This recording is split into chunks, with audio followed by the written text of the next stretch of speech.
Hello everybody, welcome to MJX Movies. Today I'll be yakking the 2024 musical biopic Better Man, directed and co-written by Michael Gracey.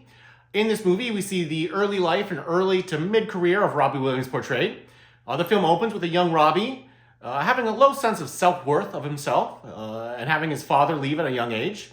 He then goes on to join the boy band Take That, where he achieves success, but not without struggling. He has many issues, once again, with self-worth, with mental health, and as well addiction. He's then kicked out of Take That for those issues, some of those issues.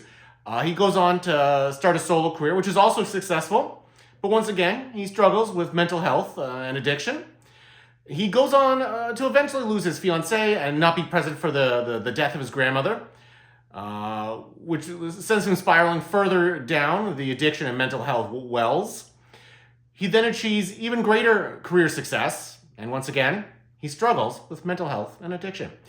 Then at the end of the movie, we see him go to rehab, get himself straight, get himself clean, get himself sober, and then he reconciles with his remaining friends and family, and then he leaves the movie in a better place. Some might even say, as a better man.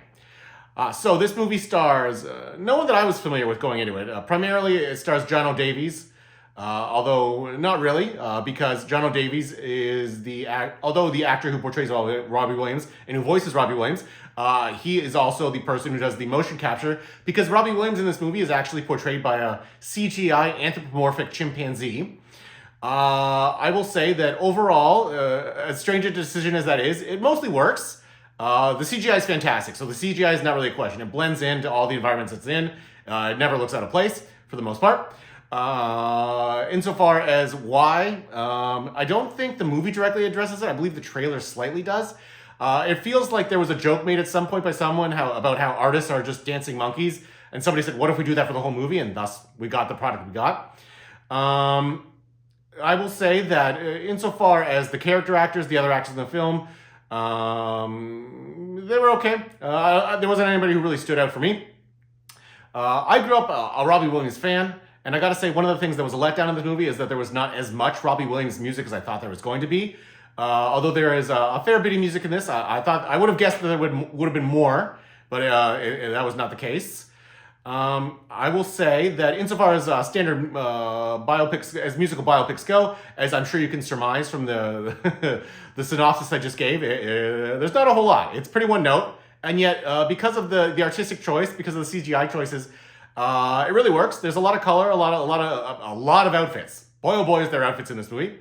There's a lot of also celebrity cameos, not in the actual celebrity, but in the sense of Robbie Williams being a famous person in the time he was famous, interacting with people like Oasis or All Saints. I would say overall for me, this movie is, if you're a Robbie Williams fan, it's a definite yay.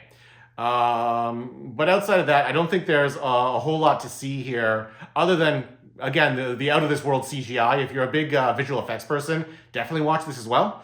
But other than that, yeah, no, this for me is a slight yay. However, if you're a big Gary Barlow fan and you wish Take That were still dancing their little hearts out on stage, this might be a nay for you. Let me know what you guys think in the comments, though. Like and subscribe. Cheers.